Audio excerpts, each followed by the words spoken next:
বিসমিল্লাহির রহমানির রহিম। আজকে আমরা আলোচনা করব নবম, দশম ও এসএসসি পরীক্ষার্থীদের জন্য তোমাদের বইয়ের 17 অধ্যায় নিয়ে। আমাদের আলোচনাটি এমনভাবে সাজানো হয়েছে যাতে তোমরা এই অধ্যায়টি শিখতে পারো, পাশাপাশি এসএসসি পরীক্ষাতে এই অধ্যায় থেকে যে 12 অথবা 13 নম্বরের প্রশ্ন আসে সেটিও লিখতে পারো। আমাদের আলোচনাটি দেখলে এই অধ্যায়ের বেসিক বিষয়গুলো শিখতে পারবে, পাশাপাশি পরীক্ষাতেও তোমরা ভালো করতে পারবে। প্রথমে আমরা এসএসসি পরীক্ষার্থীদের জন্য এই অধ্যায় থেকে যে প্রশ্ন আসতে পারে সেটার একটা আলোচনা করব। অর্থাৎ আমরা একটি এসএসসি পরীক্ষার্থীদের জন্য আমরা একটি সাজেশন দেব। প্রথমে আমাদের এখানে একটা উদ্দীপক দেয়া থাকবে, সেই উদ্দীপক থেকে আমাদের ক, খ এবং গ নম্বর প্রশ্ন লিখতে হয়। তাহলে এই উদ্দীপক দিয়ে ক নম্বর থেকে এই প্রশ্নগুলো দিতে পারে।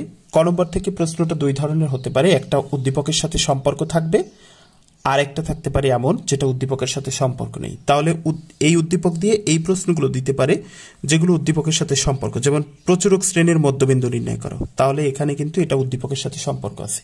তাহলে উদ্দীপকের সাথে সম্পর্ক আছে এই প্রশ্নগুলো, এখানে 5টা প্রশ্ন এর যে কোনো একটা দিতে পারে। অথবা এখানে আরো কিছু প্রশ্ন আছে যে প্রশ্নগুলো এই উদ্দীপক দিয়েই এই ক নম্বরে এই প্রশ্নগুলোর ভিতর যে কোনো একটা দিতে পারে, এগুলোর কিন্তু উদ্দীপকের সাথে কোনো সম্পর্ক নেই এমন প্রশ্ন। যেমন উপাত্তের সর্বোচ্চ সর্বনিম্ন মান 27, পরিসর 63 হলে সর্বোচ্চ মান কত, এটার কিন্তু উদ্দীপকের সাথে কোনো সম্পর্ক নেই। এই প্রশ্নগুলোও কিন্তু দিতে পারে। আমরা এই সবগুলো প্রশ্ন নিয়ে আলোচনা করব। এই প্রশ্নগুলো তোমরা যদি ভালোভাবে শিখতে পারো তাহলে তোমাদের এমসিকিউ অংশের সমাধানও কিন্তু হয়ে যাবে। এমসিকিউ অংশ থেকে যে প্রশ্নই আসুক না কেন তোমরা পারবে। এখন আমরা তাহলে ক নম্বরের জন্য দেখলাম এই প্রশ্নগুলো আসতে পারে। এবার আমরা দেখব খ এবং গ নম্বরের জন্য। এই একই উদ্দীপক দিয়ে খ এবং গ নম্বরের জন্য এই প্রশ্নগুলো থাকতে পারে। সেক্ষেত্রে খ নম্বরের জন্য প্রথম 4টি আর গ নম্বরের জন্য শেষের 3টির ভিতর যে কোনো একটি। তাহলে এই 3টির ভিতর যে কোনো একটি খ নম্বরের জন্য, আর এই 3টির ভিতরে যে কোনো একটি ক নম্বরের জন্য, গ নম্বরের জন্য থাকবে।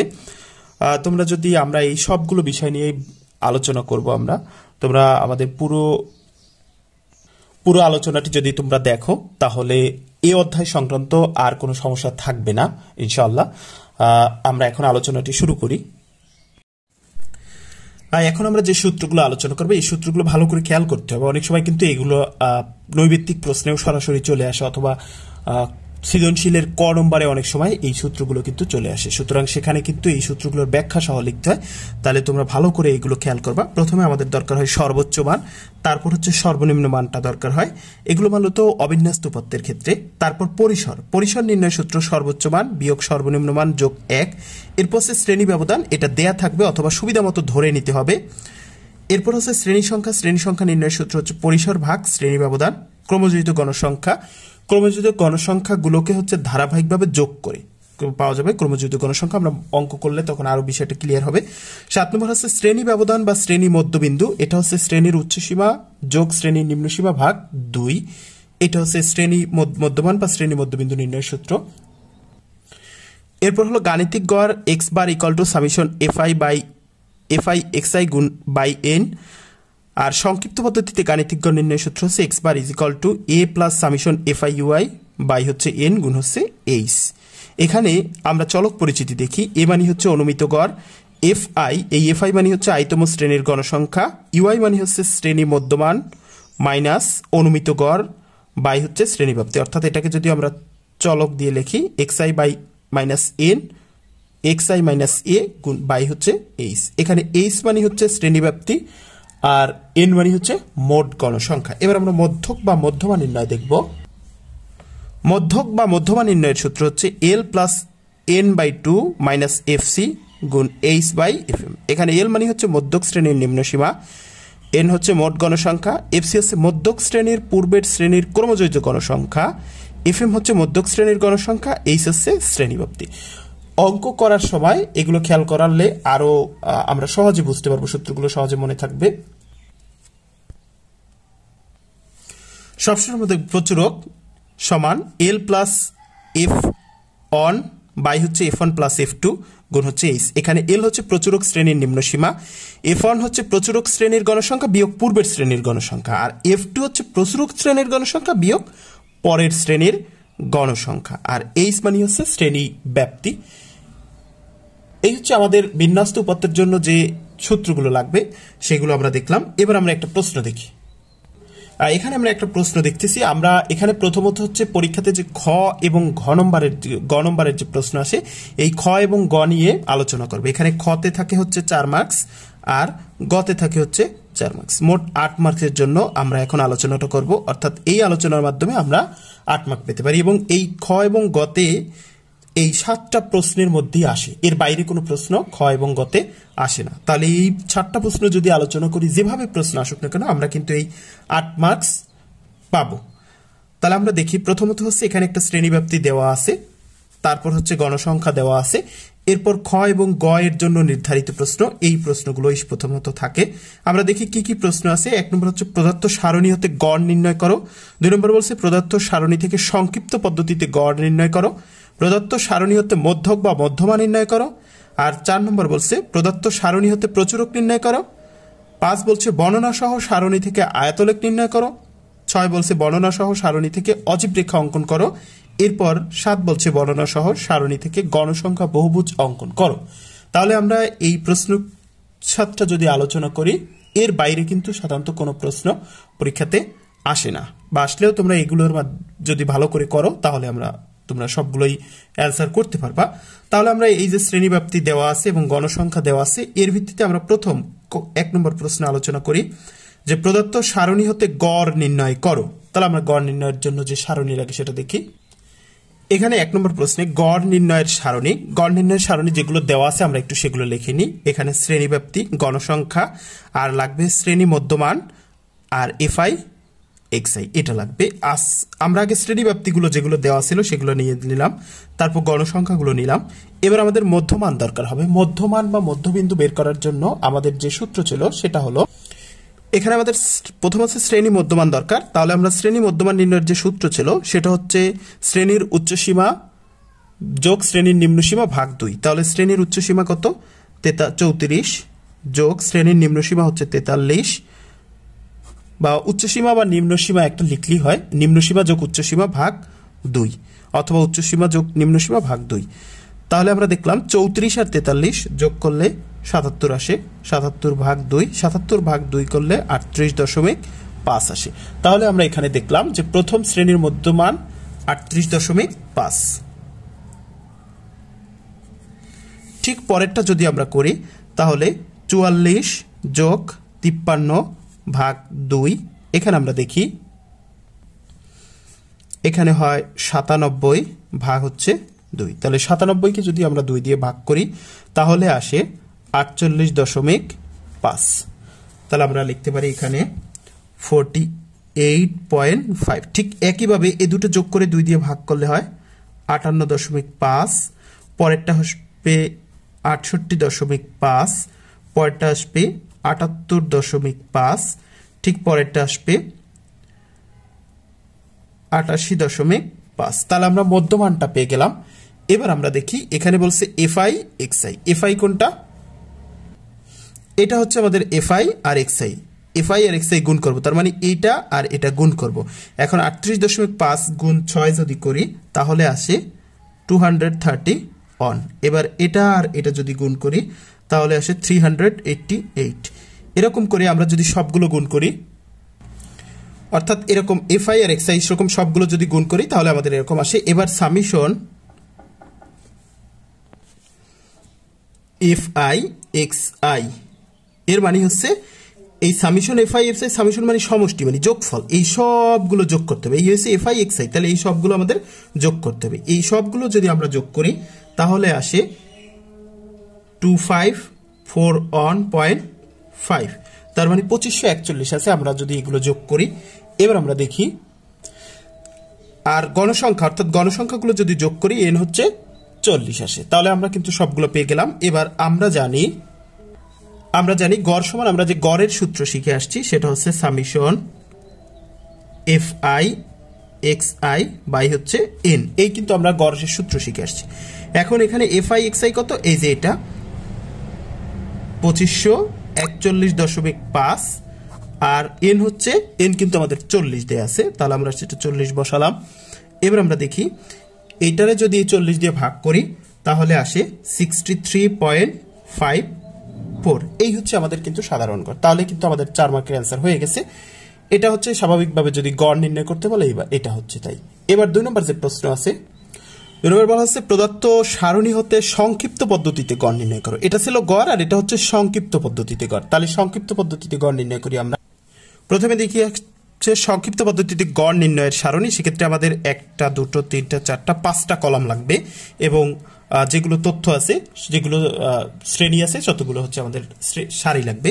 এখানে আমরা দেখি প্রথম যে তথ্য দেয়া আছে, গণ শ্রেণীব্যাপ্তি দেয়া আছে, সেগুলো আমরা তুলে নিলাম এবং গণসংখ্যা দেয়া আছে, সেগুলো তুলে নিলাম। এবার এক্স হচ্ছে মধ্যমান। আমরা মধ্যমান আগেই বের করছি যে নিম্নসীমা যোগ উচ্চসীমা ভাগ 2। তাহলে এই 34 আর 43 যদি যোগ করি 77 হয়। 77কে 2 দিয়ে ভাগ করলে 38.5। আমরা কিন্তু ইতিপূর্বেই করেছিলাম, অর্থাৎ 2 নম্বর 1 নম্বর প্রশ্নে কিন্তু আমরা করেছিলাম, এগুলো বের করেছিলাম। এরপর 48.5 আসে এখানে, তারপর হচ্ছে 58.5, এরপর হচ্ছে 68.5, 78.5, এরপর হচ্ছে 88.5। ইতিমধ্যে কিন্তু আমরা এটা করেছি ইতিপূর্বে। 1 নম্বর প্রশ্নের জন্য আমরা কিন্তু মধ্যমান বের করছিলাম, সেটা কি উচ্চসীমা যোগ নিম্নসীমা ভাগ 2। এবার আমাদের বলা আছে কি ইউআই বের করতে বলছে। ইউআইটা কি xi মাইনাস এ বাই হচ্ছে এইচ, এটা আমাদের বের করতে হবে। এখন এটা কি তো আমরা জানি না, এ ধরে নিতে হবে। এখান থেকে এই যে তথ্যগুলো আছে 1 2 3 4 5 6, এই 6টা তথ্য আছে। এই 6টা তথ্যের যে কোনো একটাকে আমাদের এ ধরে নিতে হবে। সাধারণত মাঝখানের যে তথ্যটা থাকে সেটা ধরলে ভালো হয়। আমরা এই তথ্যটাকে এ ধরে নিলাম,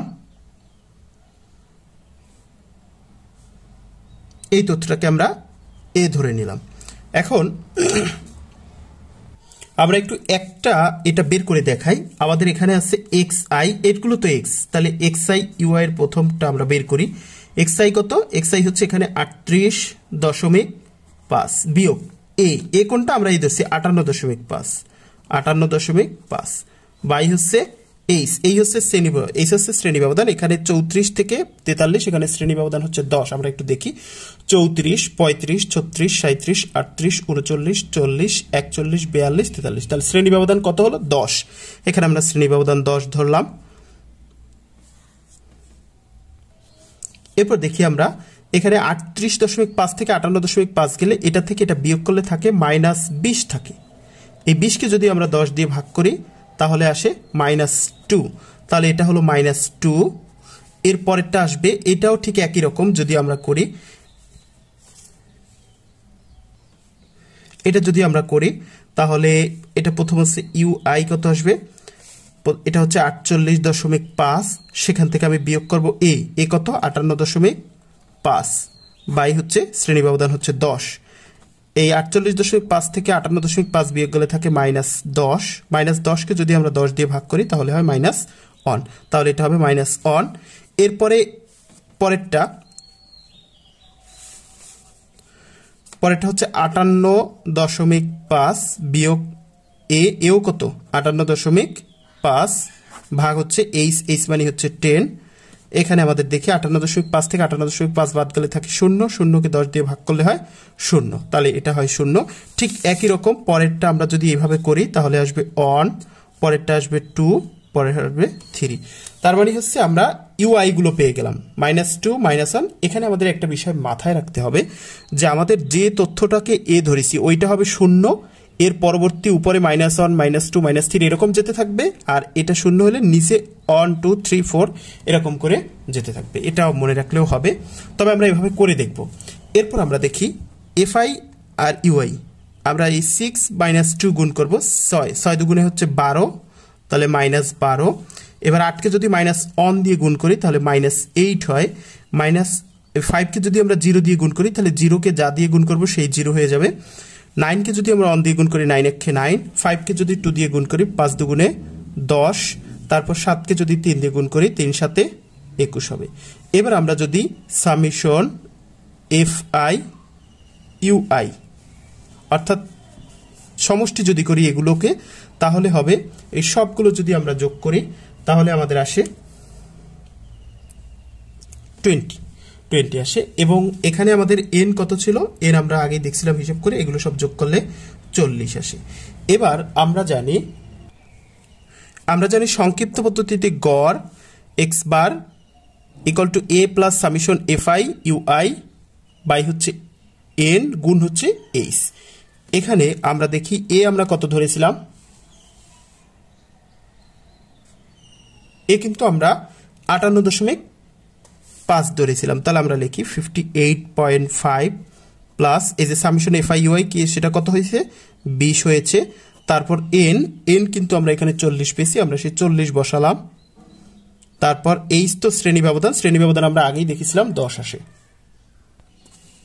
এবার আমরা দেখি 58.5 প্লাস এই 10 দিয়ে যদি 20কে গুণ করি তাহলে হয় 200 ভাগ হচ্ছে 40, এরপর 58.5 যোগ এটা যে যদি আমরা এটা কাটাকাটি করি 5 4 দিয়ে যদি কাটা করি 4 5 20 তাহলে 5, এবার 58.5 এর সাথে যদি আমরা 5 যোগ করি তাহলে হবে 63.5।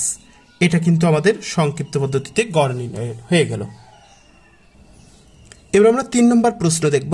বলছে প্রদত্ত সারণী হতে মধ্যক বা মধ্যমা নির্ণয় করো। একই কথা, মধ্যক বা মধ্যমা। এখন আমরা দেখি মধ্যক নির্ণয়ের সারণী। এখানে 3টা কলাম লাগবে, শ্রেণীব্যাপ্তি, গণসংখ্যা আর ক্রমজয়িত গণসংখ্যা। আমরা আগে শ্রেণীব্যাপ্তি যেগুলো দেয়া ছিল সেগুলো লিখে নিলাম, তারপর হচ্ছে গণসংখ্যা যেটা দেয়া ছিল সেটা লিখে নিলাম। এবার আমরা ক্রমজয়িত গণসংখ্যা নির্ণয় করব। ক্রমজয়িত গণসংখ্যা হচ্ছে প্রথম হচ্ছে 6, তারপর 6 এর সাথে 8 যোগ 8 আর 6 14, এরপর 14 সাথে আবার 5, তার মানে এই আকৃতির যাবে। 14 সাথে 5 যোগ 19, 19 এর সাথে আবার 9 যোগ তাহলে 28, 28 এর সাথে আবার 5, 28 এর সাথে 5 যোগ করলে 33, 33 এর সাথে 7, 33 এর সাথে 7 যোগ করলে হয় 40। তাহলে আমরা ক্রমজয়িত গণসংখ্যা পাইলাম কিভাবে, প্রথম লিখলাম, তারপর তার সাথে 6 8 যোগ করলাম 14, 14 সাথে 5 যোগ করলাম 19, 19 এর সাথে 9 যোগ করলাম 28, 28 এর সাথে 5 যোগ করলাম 33, 33 এর সাথে 7 যোগ করলাম 40। আমরা ক্রমজয়িত গণসংখ্যা পেয়ে গেছি। এবার আমরা দেখি মধ্যক শ্রেণীর বেরটা বের করতে হবে, অর্থাৎ কোথায় মধ্যক শ্রেণী রয়েছে। মধ্যক শ্রেণী হবে n/2তম সিএফ এর শ্রেণী। এখানে n হচ্ছে কত, 40/2তম সিএফ এর সংশ্লিষ্ট শ্রেণী। তাহলে এখানে 40কে 2 দিয়ে ভাগ করলে হয় 20, 20তম সিএফ এর সংশ্লিষ্ট শ্রেণী। 20তম সিএফ কোনটা আছে আমরা একটু দেখি। এখানে আছে 19, সিএফ মানে ক্রমজয়িত গণসংখ্যা। ক্রমজয়িত গণসংখ্যাগুলো আমরা দেখি। আমরা যে ক্রমজয়িত গণসংখ্যা পেলাম এটা হচ্ছে 19, তারপর হচ্ছে 28। এখন ক্রমজয়িত 20 আইছে, 20তম সিএফ আইছে। এখন 20 সংখ্যাটা তো 19 এর মধ্যে থাকতে পারে না, 20টা 28 এর মধ্যেই রয়েছে। 19 এর মধ্যে কিন্তু 20 নাই, 28 এর মধ্যে 20 রয়েছে, আবার 33 এর মধ্যেও কিন্তু নাই, তার আগে কিন্তু 28 রয়েছে, তাহলে 28 এর মধ্যে রয়েছে। তাহলে 20তম মানটি 28তম সিএফ এ বিদ্যমান, যার সংশ্লিষ্ট শ্রেণী হচ্ছে 64 থেকে 73। তাহলে এটা হচ্ছে মধ্যক শ্রেণী। তাহলে আমরা লিখতে পারি 20 মানটি 28তম সিএফ এ বিদ্যমান, যার শ্রেণী হচ্ছে 28 সিএফ, এর শ্রেণী হচ্ছে 64 থেকে 73। তাহলে মধ্যক শ্রেণী হচ্ছে 64 থেকে 73, অতএব মধ্যক শ্রেণী হবে 64 থেকে 73। এখানে আমরা জানি মধ্যক সমান L plus n/2 minus FC গুণ h/fm। এখানে আমরা প্রথম দেখি এফসি কি ছিল। এফসি হচ্ছে মধ্যক শ্রেণীর পূর্বের শ্রেণীর ক্রমযোজিত গণসংখ্যা। এখানে মধ্যক শ্রেণী হচ্ছে 64 থেকে 73, মধ্যক শ্রেণী হচ্ছে 64 থেকে 73, তার গণসংখ্যা ক্রমযোজিত গণসংখ্যা হচ্ছে 28, এর পূর্বের গণসংখ্যা হচ্ছে 19। তাহলে এফসি হচ্ছে 19, কারণ মধ্যক শ্রেণীর এটা হচ্ছে মধ্যক শ্রেণী আমাদের, এটা হচ্ছে আমাদের মধ্যক শ্রেণী। তাহলে মধ্যক শ্রেণীর পূর্বের শ্রেণীর গণসংখ্যা কত, 19। তাহলে আমরা বলবো এফসি হচ্ছে 19। এরপর হচ্ছে এল, এল হচ্ছে মধ্যক শ্রেণীর নিম্নসীমা। মধ্যক শ্রেণী তো 64 থেকে 73, তার নিম্নসীমা হচ্ছে 64। এরপর হচ্ছে এইচ মানে হচ্ছে শ্রেণী ব্যবধান, শ্রেণী ব্যবধান 64 থেকে 73, এখানে শ্রেণী ব্যবধান হচ্ছে 10। এরপর হচ্ছে এফএম, এখানে 64 থেকে 73 এর ভিতর 64ও ধরতে হবে, 73ও ধরতে হবে। তাহলে 64, 65, 66, 67, 68, 69, 70, 71, 72, 73, শ্রেণী ব্যবধান কিন্তু 10। এফএম হচ্ছে কি ছিল, মধ্যক শ্রেণীর গণসংখ্যা। এটা হচ্ছে মধ্যক শ্রেণী, তার গণসংখ্যা কিন্তু 9, তাহলে মধ্যক শ্রেণীর গণসংখ্যা কত হবে, 9। 9। এবার আমরা সূত্রে মান বসাই। এল হচ্ছে 64 প্লাস এন হচ্ছে কত?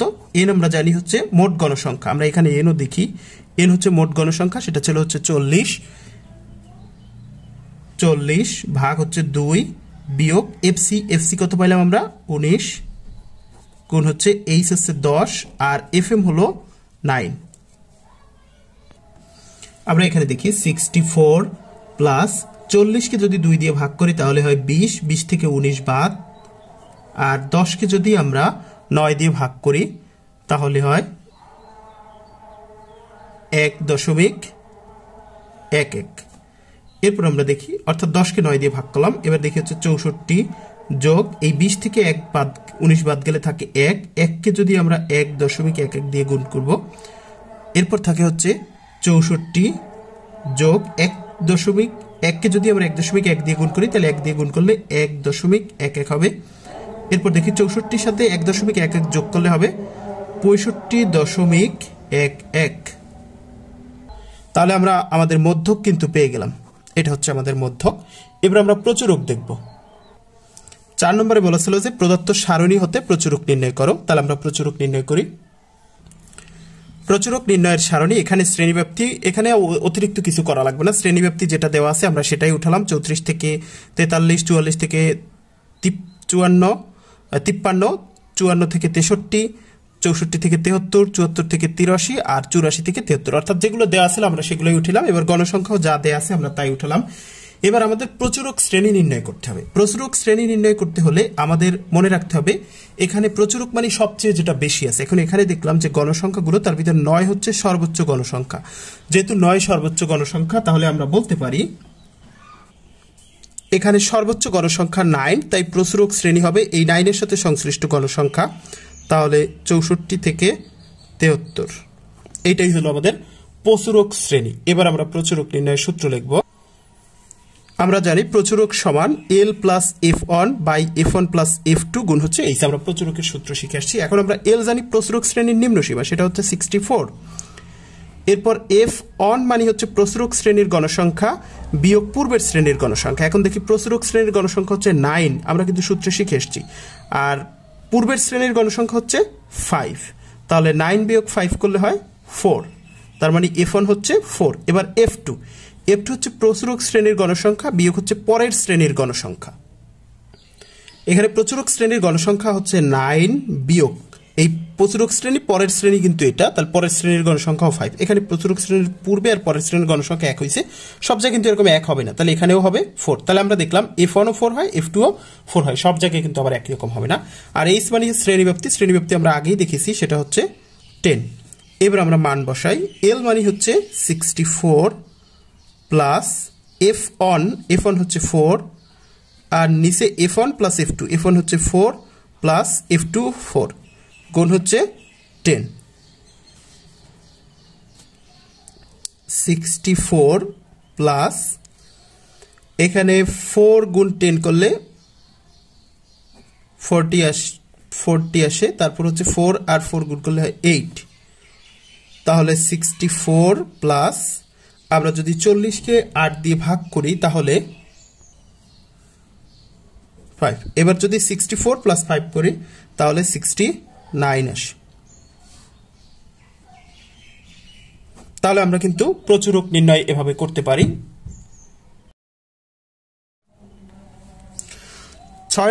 5 নম্বর প্রশ্ন দেখব। 5 নম্বরে বলা হচ্ছে বর্ণনা সহ সারণী হতে আয়তলেখ অঙ্কন করো। তাহলে আমরা কিভাবে আয়তলেখ অঙ্কন করতে আমরা সেটা দেখি। আয়তলেখ অঙ্কনের সারণী, আয়তলেখ অঙ্কনের জন্য যে সারণী আছে আমরা সেটা দিয়ে নিলাম। সেক্ষেত্রে হচ্ছে 3টা লাগবে, কলাম লাগবে।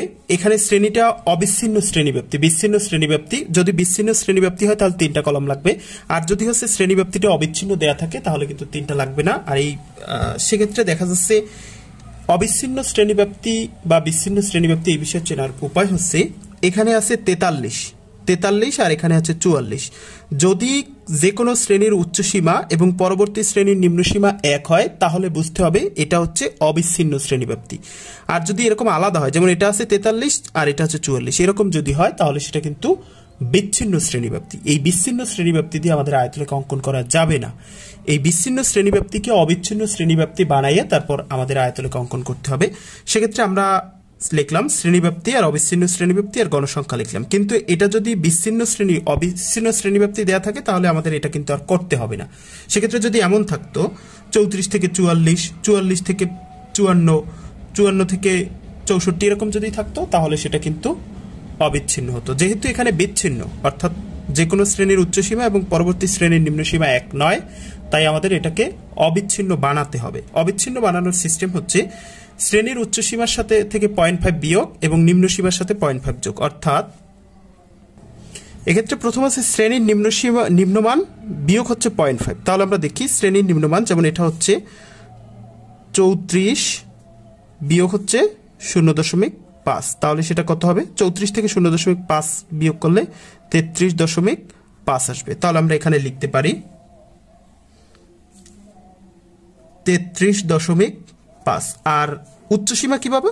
শ্রেণীর উচ্চমান যোগ 0.5। তাহলে শ্রেণীর উচ্চমান কত? এখানে আছে 43 যোগ 0.5। 43-এর সাথে 0.5 যোগ করলে হয় 43.5। তাহলে আমাদের এখানে হবে 43.5। ঠিক এরকম 44 থেকে 0.5 বিয়োগ করলে 43.5, আর এর সাথে 0.5 যোগ করলে হবে 53.5। ঠিক একইভাবে আমরা লিখতে পারি,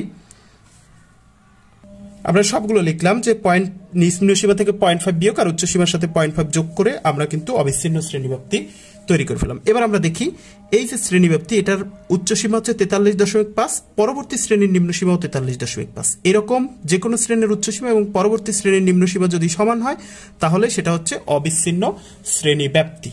এই অবিচ্ছিন্ন শ্রেণীব্যাপ্তি দিয়ে আমাদের আয়তলেখ অঙ্কন করতে হবে। সেক্ষেত্রে আমরা আয়তলেখ অঙ্কনের জন্য যেহেতু বলছে বর্ণনা সহ, আমরা একটু বর্ণনাটা লিখি। আমরা আগে একটা ছক কাগজ নিই, এই ছক কাগজ আমরা একটু দাগ দিয়ে নিই। এক্ষেত্রে আমরা ভূমি অক্ষকে দাগ দিই। এই যে আমাদের এখানে যে দাগ আছে, এই যে একটা লাল দাগ আছে আর মাঝখানে কালো দাগ আছে, এই কালো দাগ থেকে এই কালো দাগ, এই লাল দাগ থেকে এই কালো দাগ পর্যন্ত 5 ঘর, এই কালো দাগ থেকে এই লাল দাগ পর্যন্ত 5 ঘর। তার মানে এখানে প্রত্যেকটায় 1 2 3 4 5 এরকম করে এই ঘরগুলো করে আমরা একটু দাগ দিই।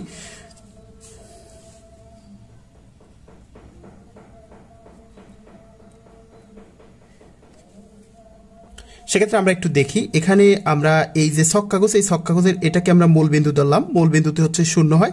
এখন আমরা দেখি এখানে হচ্ছে 0, কিন্তু আমাদের এই যে অবিচ্ছিন্ন শ্রেণীব্যাপ্তি কিন্তু 0 থেকে শুরু হয়নি, তাই আমরা এখানে একটা ঘর ফাঁকা রাখবো, অর্থাৎ এইখান থেকে আমরা তার পরবর্তী দাগ দিব। তাহলে আমরা দিই, আমি কিন্তু এটা কলম দিয়ে করতেছি যাতে তোমরা ভিডিওতে ভালো দেখতে পারো, কিন্তু তোমরা কিন্তু অবশ্যই এটা পেন্সিল দিয়ে করবা। তাহলে আমরা এখানে দাগ দিলাম। আমি কিন্তু 0 থেকে দাগ দেইনি, এর কারণ হচ্ছে আমাদের তথ্য কিন্তু 0 থেকে শুরু হয়নি, কিন্তু গণসংখ্যা 0 থেকে শুরু, তাই আমরা এখানে দাগ দিলাম। তোমরা কিন্তু অবশ্যই পেন্সিল দিয়ে করবা। যেহেতু 0 থেকে শুরু হয়নি, আমরা এখানে এরকম দাগ দিয়ে দেখাই দিতে পারি যে এরকম কাটা কাটা দাগ দিয়ে দেওয়ার ব্যাখ্যা হচ্ছে যে এখানে এইখান থেকে 0, তাহলে 0 থেকে এখানে অনেক কিছু রয়েছে, আরো রয়েছে যে তথ্যগুলা। তাহলে আমরা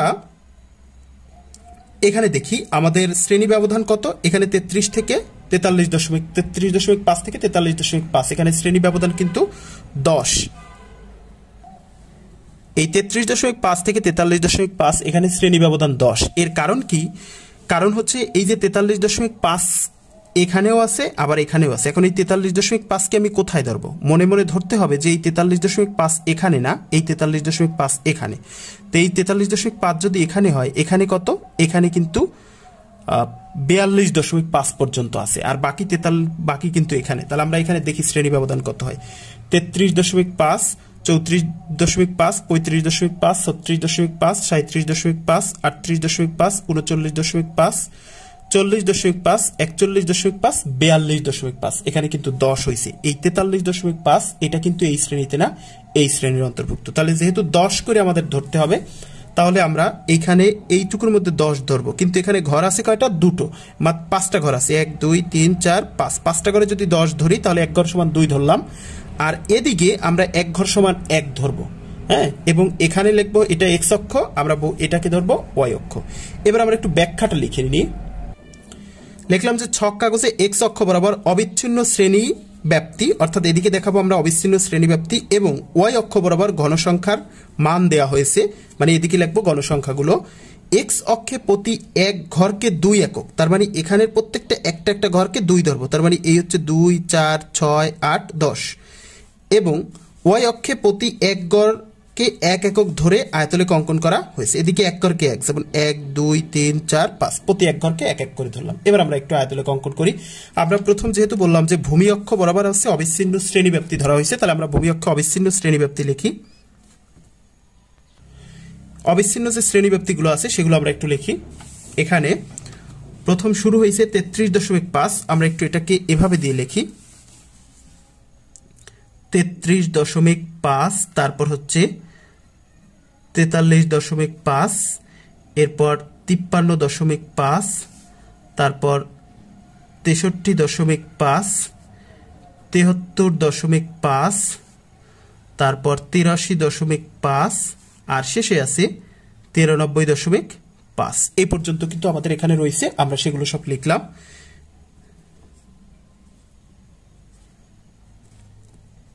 আমরা প্রথমটা একটু ভালো করে বুঝি, তারপরগুলো সহজ হবে। এদিকে আমরা গণসংখ্যা লিখবো, যেহেতু গণসংখ্যায় এক গড় সমান 1 ধরেছি, তাহলে এই হলো আমাদের 5, আর এ হলো 10, তারপর এ হলো 15। এবার আমরা একটু দেখি 33.5 থেকে 43.5 আছে 6, তাহলে আমরা দেখলাম 33.5 থেকে 43.5, সেখানে হচ্ছে 6, এই হলো 5 আর এই হলো 6, তাহলে আমরা এখানে দাগ দিই।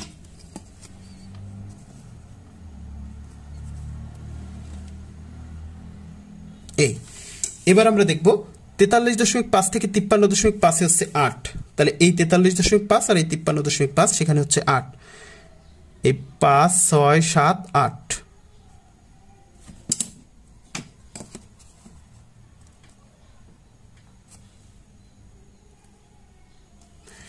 এরপরে 53.5 থেকে 63.5 হচ্ছে 5, এই 53.5 থেকে 63.5 হচ্ছে এই হচ্ছে 5,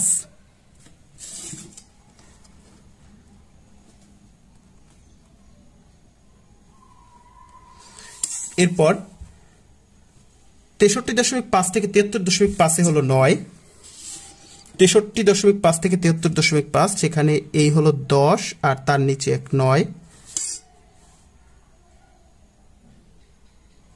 আমি হাত দিয়ে দিলাম, তোমরা স্কেল দিয়ে দেবা। তারপর 73.5 থেকে 83.5 আছে 5, আমরা সেটা এখানেও দিলাম 5। এরপর হচ্ছে 83.5 থেকে 93.5 হচ্ছে 7, আমরা এখানে লিখলাম 7, এসে 5, 6, 7। এবার আমরা সবগুলো দাগ দিই। এখানে একটু খেয়াল করি যে এখানে আছে এই পর্যন্ত দাগ দিলাম, পরবর্তীটা কিন্তু এই পর্যন্ত, তাহলে আমরা এই পর্যন্ত দাগ দিয়ে দেব।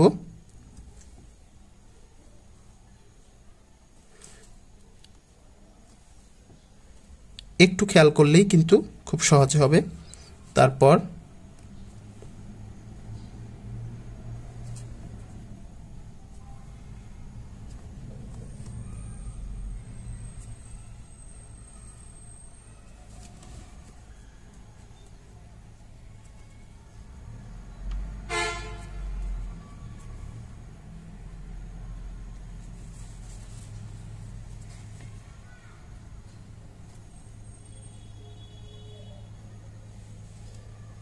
এবার একটু খেয়াল করো, এটা হচ্ছে এক্স অক্ষ আর এটা হলো ওয়াই অক্ষ, এখানে হলো গণসংখ্যা,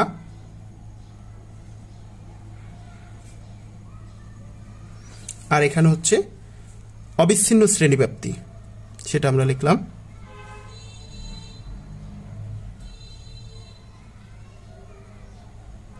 অবিচ্ছিন্ন শ্রেণীব্যাপ্তি। এবার আমরা একটু দেখি, প্রথম হচ্ছে 33.5 থেকে 43.5 হচ্ছে 6, এর আমরা দেখলাম 33.5 থেকে 43.5 হচ্ছে 6, এই 5 এরপর 6, এরপর 43.5 থেকে 53.5 হচ্ছে 8, 43.5 থেকে 53.5 হচ্ছে এই 8, এই 5, 6, 7, 8, এরকম করে কিন্তু আমরা সবগুলো পেয়েছি।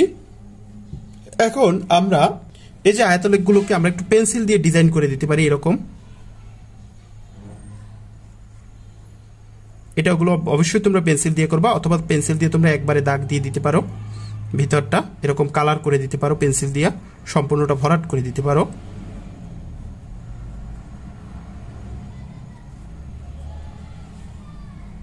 এই তাহলে এইভাবে আমরা আয়তল একটি অঙ্কন করতে পারি। এবার আমরা অজীব রেখা অঙ্কন দেখব। এক নজরে দেখি এই প্রশ্নটার উত্তর হলো এরকম। 6 নম্বর বলা হচ্ছে বর্ণনা সহ সারণী হতে অজীব রেখা অঙ্কন করো। তাহলে আমাদের এই যে সারণী আছে সেখান থেকে আমরা অজীব রেখা অঙ্কন করব। তাহলে দেখি অজীব রেখা অঙ্কনের সারণী। সেখানে প্রথমে আমাদের 4টা কলাম লাগবে, 1টা 2টো 3টা 4টা কলাম লাগবে। প্রথম কলামে হচ্ছে শ্রেণীব্যাপ্তি যেটা দেয়া থাকবে, দ্বিতীয় কলামে হচ্ছে অবিচ্ছিন্ন শ্রেণীব্যাপ্তি, কারণ অজীব রেখা অঙ্কন করার জন্য অবিচ্ছিন্ন শ্রেণীব্যাপ্তি লাগে আয়ত লেখের মতো। তারপর গণসংখ্যা, এখানে অতিরিক্ত একটা লাগে, সেটা হচ্ছে ক্রমযোজিত গণসংখ্যা। এখানে আমরা অবিচ্ছিন্ন শ্রেণীব্যাপ্তি দেখি। আমরা আগে শিখেছি নিম্ন সীমা থেকে 0.5 বিয়োগ আর উচ্চ সীমার সাথে 0.5 যোগ। তাহলে নিম্ন সীমা থেকে 0.5 যদি বিয়োগ করি, অর্থাৎ 34 থেকে যদি 0.5 বিয়োগ করি তাহলে হবে 33.5, আর 43.5 এর সাথে 0.5 যোগ করলে 43.5 হবে। 44.5 থেকে 0.5 বিয়োগ করলে 43.5 আসবে। ঠিক পরেরটা আসবে 53.5, তারপরেরটা আসবে 53.5 থেকে 63.5, 63.5 থেকে 93.5। এভাবে আমরা অঙ্কন অবিচ্ছিন্ন শ্রেণীব্যাপ্তি পেতে পারি। এবার ক্রমযোজিত গণসংখ্যা আমরা শিখেছি। প্রথমে হচ্ছে 6, 6 এর সাথে 8 যোগ, 8 আর 6 14, এবার 14 এর সাথে 5 যোগ 19, 19 এর সাথে 9 যোগ করলে 28, 28 এর সাথে 5 যোগ করলে 33, 33 এর সাথে যদি আমরা 7 যোগ করি তাহলে হয় 40। এবার আমরা দেখি এখানে শ্রেণীব্যাপ্তি বা অবিচ্ছিন্ন শ্রেণীব্যাপ্তিতে আমরা দেখি শ্রেণী ব্যবধান কিন্তু 10। হ্যাঁ, আমরা এটা আগেই শিখেছি যে এইখানে 43.5 এই শ্রেণীর অন্তর্ভুক্ত নয়, তাহলে হবে কি 33.5 থেকে 42.5 শ্রেণী ব্যবধান 10। হ্যাঁ, তাহলে আমরা ভূমি অক্ষে যদি অবিচ্ছিন্ন শ্রেণীব্যাপ্ত দেখাতে হয় আর লম্ব অক্ষে দেখাতে হয় ক্রমযোজিত গণসংখ্যা। তা ভূমি অক্ষে অবিচ্ছিন্ন শ্রেণীব্যাপ্তির ক্ষেত্রে এখানে যেহেতু ব্যবধান 10, আর আমরা এখানে প্রতি 5 ঘরে আমরা 10 ধরবো, তার মানে 1 ঘরে 2 করে ধরবো, আর এদিকে প্রতি 1 ঘরে আমরা 1 করে ধরবো। আমরা একটু ব্যাখ্যাটা লিখে নিই। এটা ছক কাগজে এক্স অক্ষ বরাবর অবিচ্ছিন্ন শ্রেণীব্যাপ্তি, আমরা নিচের অক্ষটাকে এটাকে ধরবো এক্স অক্ষ, এখানে আমরা অবিচ্ছিন্ন শ্রেণীব্যাপ্তি, এবং ওয়াই অক্ষ অর্থাৎ এই লম্ব অক্ষটাকে আমরা ওয়াই ধরবো। এই ওয়াই অক্ষ বরাবর ক্রমযোজিত গণসংখ্যার মান দেখানো হয়েছে। এক্স অক্ষে প্রতি 1 ঘর সমান 2 একক, কারণ এখানে শ্রেণী ব্যবধান 10। তাহলে আমরা এই 5 ঘরে যদি 10 ধরি তাহলে 1 ঘরে 2 করে পড়ে, সেজন্য লিখলাম 1 ঘর সমান 2 একক, এবং ওয়াই অক্ষে প্রতি 1 ঘর সমান 1 একক ধরে অজীব রেখা অঙ্কন করা হলো। এবার আমরা একটু দেখি। আমরা এটাকে 0 ধরি, আমি কিন্তু কলম দিয়ে করতেছি, তোমরা কিন্তু অবশ্যই পেন্সিল দিয়ে করবা। তাহলে এখানে আমরা 0 ধরলাম। এখন যেহেতু তথ্য 0 থেকে শুরু হয়নি, সেজন্য আমরা একটা ঘর ফাঁকা রাখবো, এরকম একটু কাটা কাটা বিচ্ছিন্ন রাখবো। এর পরের থেকে আমরা দাগ দিব, একটু খেয়াল করবা তোমরা।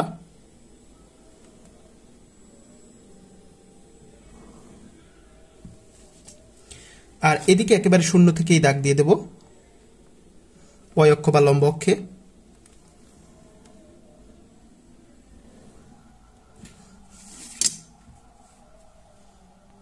তাহলে এটা হলো এক্স অক্ষ আর এটা হলো ওয়াই অক্ষ। এখানে হচ্ছে অবিচ্ছিন্ন শ্রেণীব্যাপ্তি, এখানে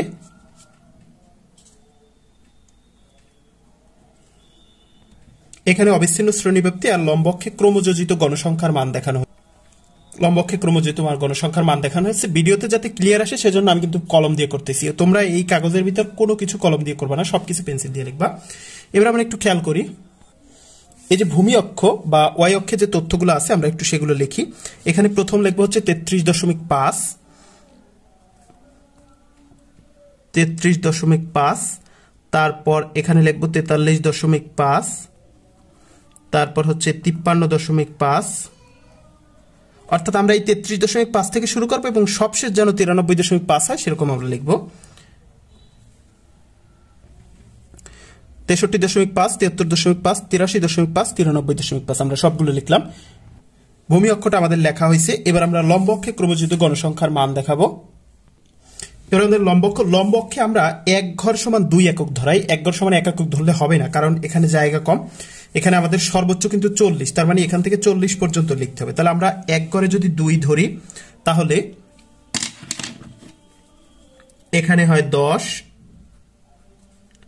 এখানে হয় 20, এখানে হবে 30, আর এই জায়গায় হবে 40। কিন্তু আমরা যদি 1 ঘরের প্রতি 1 ধরতাম তাহলে কিন্তু এই জায়গায় হতো না। এখানে তো 5, 10, 15, 20, 25, 30, 35 জায়গায় কিন্তু আমাদের হতো না। তার মানে আমাদের জায়গায় যত ধরা লাগবে আমরা সেই রকম করে ধরবো।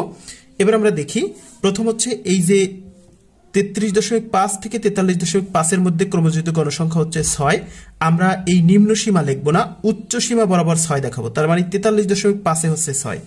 এই যে আমাদের 43.5, সেখানে হচ্ছে আমাদের 6, 2, 4, 6, কারণ 1 ঘরে 2, এ হলো 6, এ হলো 2, 4, 6। এরপর হচ্ছে 14 দেখাবো, 53.5 দেখাবো আমরা 14, উচ্চ সীমা বরাবর ক্রমযুক্ত গণসংখ্যার মান। 53.5 দেখাবো আমরা 14, এই হচ্ছে 10, 12, এই হলো 14। এরপর 63.5, এই যে 63.5 হচ্ছে 19, 63.5 আমাদের এখানে এই হচ্ছে, এই কিন্তু 20 এর থেকে 1 কম, আর এই হচ্ছে 18, তাহলে এর মাঝখানে হবে 19.5 হচ্ছে এখানে। তারপর হচ্ছে এটা হলো 73.5 হচ্ছে 28, এই হচ্ছে 73.5, এই 73.5 হচ্ছে 28, এ হচ্ছে 30, আর এই হচ্ছে 28, 2 কম, 30 এর থেকে 2 কম, 28। এরপর হচ্ছে 83.5 আমরা দেখাবো 33, 83.5, সেখানে হচ্ছে 33, এসে 30, 32, আর এই মাঝখানে হবে 33। তারপর হচ্ছে 93.5 হচ্ছে 40, এই যে আমাদের 93.5, এখানে হচ্ছে 30, আর এই হলো আমাদের 40। এখন যেহেতু অজীব রেখা বলছে, তো অজীব রেখা কিন্তু হাত দিয়ে আঁকতে হয়, এবং সেটা শুরু হবে কোথা থেকে, এই 33.5 এর থেকে, কারণ 33.5 কিন্তু আমি কোনো মান পাইনি, আমি কিন্তু 43.5 লিখছি। তাহলে আমাদের অজীব রেখা শুরু হবে এখান থেকে। যেহেতু রেখা হাত দিয়ে আঁকতে হয়, তাহলে 33.5 এখানে আমরা হাত দিয়ে আঁকলাম, একটু সুন্দর করে আঁকতে হবে। সব বিন্দুগুলো আমরা যোগ করে দেব, এই তাহলে এভাবে আমরা অজীব রেখা অঙ্কন করতে পারি। তাহলে এই হলো আমাদের অজীব রেখা। এখানে একটা বিষয় খেয়াল করি, আমাদের এই কোন জায়গায় কত করে ধরতে হবে সেটা কিন্তু আমাদের প্রশ্নের উপর নির্ভর করছে। এখন এখানে শ্রেণী ব্যবধান 10 আছে বলে আমাদের 1 ঘরে 2 ধরতে হয়েছে। শ্রেণী ব্যবধান যদি 5 হইতো তাহলে কিন্তু 1 ঘরে 1 করে ধরলেই আমাদের এখানে হতো। অর্থাৎ 1 ঘরে কত ধরবো সেটা নির্ভর করে আমার যে তথ্য দেওয়া আছে সেই তথ্যের উপর। এটা কিন্তু কোনো নির্ধারিত সিস্টেম নাই, যা আমার তথ্য দেওয়া থাকবে সেই তথ্যের উপর ধরে যেরকম করলে ভালো হবে, দেখতে ভালো দেখাবে, আমরা সেভাবে ধরে নেব। আগের তথ্যে কিন্তু আমরা যেমন আয়তলেকে 1 ঘরে 1 করে ধরছিলাম, কিন্তু এখানে 1 ঘরে লম্বকে 1 ঘরে 1 করে ধরলে হচ্ছে না, সেই জন্য কিন্তু আমরা 1 ঘরে 2 করে ধরেছি। হ্যাঁ, 1 ঘরে 1 করে ধরলেও হতো এখানে, কিন্তু সেই জায়গায় কিন্তু আমাদের এখানে জায়গা নেই, এই জন্য আমরা এখানে 1 ঘরে 1 করে ধরেছি, 2 করে ধরেছি। সম্পূর্ণ উত্তরটা এরকম হয় অজীব রেখার। এই যে এখানে আমরা দেখলাম যে ছক কাগজে এক্স অক্ষে অবিচ্ছিন্ন শ্রেণীব্যাপ্তি এবং ওয়াই অক্ষে ক্রমযুক্ত গণসংখ্যার মান দেখানো হয়েছে। এক্স অক্ষে প্রতি 1 ঘর সমান 2 একক এবং ওয়াই অক্ষে প্রতি 1 ঘর সমান 2 একক ধরায় অজীব রেখা অঙ্কন করা হলো। এই আমাদের অজীব রেখা অঙ্কন করা হয়ে গেল। এবার আমরা দেখব গণসংখ্যা বহুভুজ। সর্বশেষ প্রশ্ন 7 নম্বরে বর্ণনা সহ সারণী হতে গণসংখ্যা বহুভুজ অঙ্কন করে। এবার আমরা গণসংখ্যা বহুভুজ অঙ্কন করব। গণসংখ্যা বহুভুজ অঙ্কনের সারণী, এখানে 3টা কলাম লাগবে। প্রথম হচ্ছে শ্রেণীব্যাপ্তি, মধ্যবিন্দু, আর হচ্ছে গণসংখ্যা। এখানে শ্রেণীব্যাপ্তি হচ্ছে 43.5, 34.5 থেকে 43.5, অর্থাৎ যেটা দেয়া আছে সেটা উঠালাম, গণসংখ্যা আছে। আর আমাদের এখানে মধ্যবিন্দু, আমরা জানি মধ্যবিন্দু বের করার সিস্টেম হচ্ছে শ্রেণীর নিম্ন সীমা যোগ উচ্চ সীমা ভাগ 2। এখন 34 যোগ 43, 34 আর 43 যোগ করলে হয় 77, তাকে 2 দিয়ে ভাগ করলে হয় 38.5। ঠিক এটা করলে হয় 48.5, আর এটা হয় 58.5, এটা হয় 68.5, তারপর 78.5, 88.5। তার মানে আমরা মধ্যবিন্দু পেয়ে গেলাম, আর গণসংখ্যাগুলো তো দেওয়াই আছে। এখন আমরা একটু ব্যাখ্যাটা লিখে নিই। এখানে আমরা দেখি যে শ্রেণী ব্যবধান যেহেতু 10 আছে, তাহলে ভূমি অক্ষে এক ঘরে 2 করে ধরবো, আর লম্ব অক্ষে যেহেতু গণসংখ্যা অল্প দেওয়া আছে, আমরা এক ঘরে 1 করে ধরলেই হবে। আমরা একটু ব্যাখ্যাটা লিখি। ছক কাগজে এক্স অক্ষে শ্রেণী মধ্যবিন্দু, এই যে শ্রেণী মধ্যবিন্দুগুলো আমরা এক্স অক্ষে দেখাবো, এবং ওয়াই অক্ষে গণসংখ্যার মান দেখানো হয়েছে। এক্স অক্ষে প্রতি এক ঘর সমান 2 একক, এবং অর্থাৎ ভূমি অক্ষে এক ঘর সমান 2 একক, এবং ওয়াই অক্ষে প্রতি এক ঘর সমান 1 একক ধরে ঘনসংখ্যা বহুভুজ অঙ্কন করা হলো। এখানে এক ঘর সমান কত ধরবো সেটা নির্ভর করে আমাদের তথ্যের উপর। শ্রেণী ব্যবধান যদি কম থাকে তাহলে এক ঘরে কম ধরতে হবে, শ্রেণী ব্যবধান বেশি থাকলে বেশি ধরতে হবে। গণসংখ্যার মানও যদি বেশি দেওয়া থাকে তাহলে এক ঘরের উপর বেশি ধরতে হতে পারে। আমরা এবার একটু দেখি। এটা আমাদের এইখানে আমরা একটা বিন্দুকে মূল বিন্দু ধরে নিলাম যে এটা হচ্ছে আমাদের মূল বিন্দু। এটা এখন আমাদের তথ্য কিন্তু একেবারে শুরুর থেকে শুরু হয়নি, তথ্য শুরু হয়েছে 38.5 থেকে, যেহেতু মধ্যবিন্দু দেখাবো। তা যেহেতু 38.5 থেকে শুরু হয়েছে, তাহলে আমরা এক ঘর বাদ দিয়ে তারপর হচ্ছে আমাদের দাগ টানতে হবে। এই মূলবিন্দু থেকে এক ঘর পরে দাগ টানতে হবে। যেহেতু শুরু থেকে শুরু হয়নি, তাহলে এই 0 থেকে আমাদের কিন্তু দাগ হবে না, দাগ হবে এক ঘর পরের থেকে, একটা পরের থেকে। তাহলে আমরা এখান থেকে, আমি কিন্তু কলম দিয়ে করছি, তোমরা কিন্তু অবশ্যই পেন্সিল দিয়ে করবা।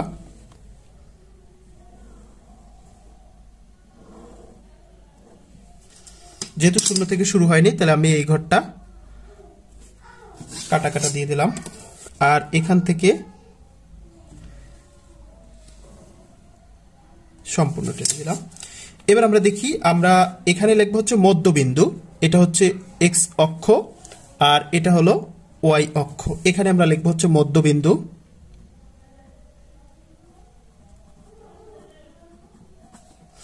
আর এখানে লিখবো আমরা গণসংখ্যা।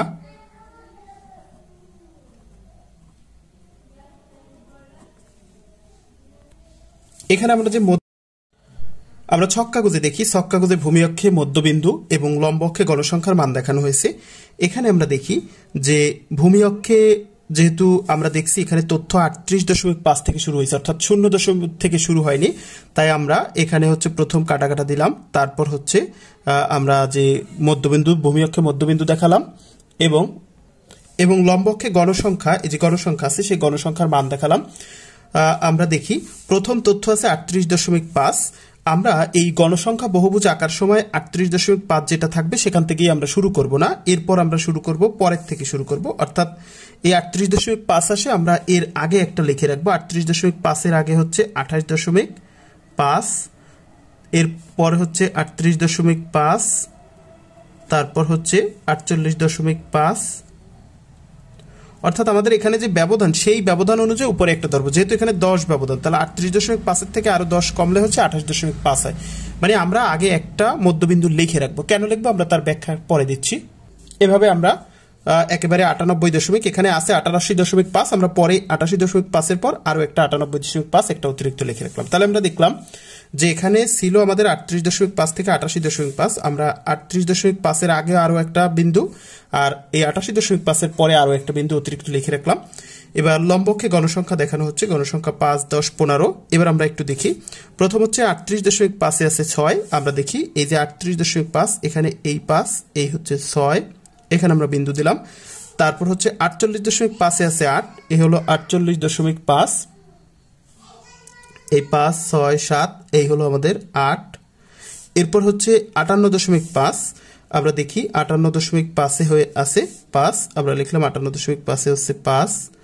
তারপর হচ্ছে 68.5, 68.5 এ দেখলাম 9, তাহলে আমরা দেখবো 68.5 এ এই হচ্ছে 5, এই হচ্ছে 10, তাহলে এই হলো 9, কারণ 5, 6, 7, 8, 9। এরপর আমরা দেখি 78.5 এ হলো 5, এই যে 78.5 সেখানে 5। এরপর হচ্ছে 88.5 এ হলো 7, এই যে 88.5 সেখানে 5, 6, এই 7। এবার আমরা গণসংখ্যা বহুভুজটা অঙ্কন করি। গণসংখ্যা বহুভুজ যদি বলে, তাহলে বহুভুজ অবশ্যই স্কেল দিয়ে অঙ্কন করতে হয়, হাত দিয়ে অঙ্কন করতে হয় রেখা, আর ভুজ অঙ্কন করতে হয় স্কেল দিয়ে। তাহলে আমরা স্কেল দিয়ে বিন্দুগুলো যুক্ত করে দিই।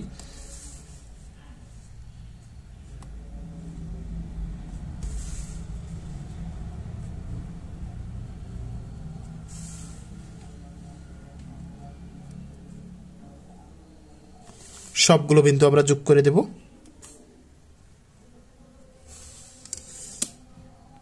তাহলে আমরা কিন্তু আমাদের মূল যে গণসংখ্যা বহুভুজ যে তথ্য আছে সেই তথ্যের আলোকে আমরা মূল গণসংখ্যা বহুভুজ পেয়ে গেলাম।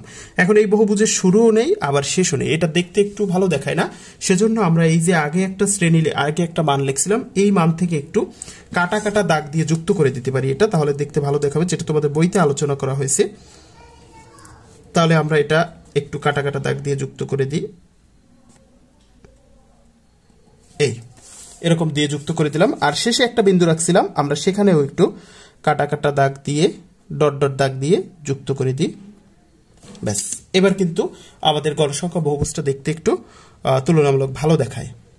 তাহলে আমাদের সম্পূর্ণ গণসংখ্যা বহুভুজের উত্তরটা এমন হলো। অনেক সময় এরকম রেখে দিলেও হয়, কিন্তু তোমাদের বইগুলোতে এরকম আলোচনা করা হয়েছে, শুরুতে কাটা কাটা দাগ দিয়ে, অনেক সময় এরকম সোজা দাগ দিয়েও যুক্ত করে দেয়, এই দাগগুলোর মতো এরকম দিয়েও কিন্তু তোমাদের বইতে আলোচনা করা হয়েছে। তবে এইভাবে কাটা কাটা দাগ দিয়ে যুক্ত করে দেওয়াটা ভালো।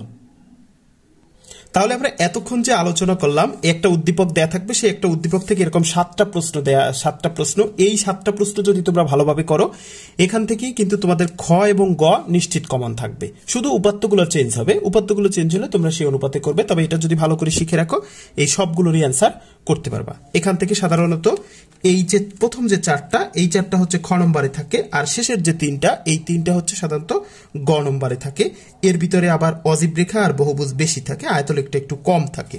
হ্যাঁ, তাহলে তোমরা এভাবে এগুলো করবা। এবার আমরা দেখি হচ্ছে এই একই উদ্দীপক থেকে ক নম্বরের জন্য কি কি প্রশ্ন থাকতে পারে। আমরা তো খ নম্বর দেখলাম, ক নম্বরের জন্য কি কি প্রশ্ন থাকতে পারে। এখন ক নম্বরের যে প্রশ্নগুলো আলোচনা করবো সেগুলো ভালো করে খেয়াল করে দেখবা, কারণ সেই প্রশ্নগুলো কিন্তু আবার নৈবিত্তিক প্রশ্নের জন্য দরকার হয়। এমসিকিউর জন্য আমাদের ওই একই প্রশ্নই দরকার হবে। আর টোটাল আলোচনাটা যদি দেখো, তাহলে তোমাদের এমসিকিউতেও কোনো সমস্যা থাকবে না।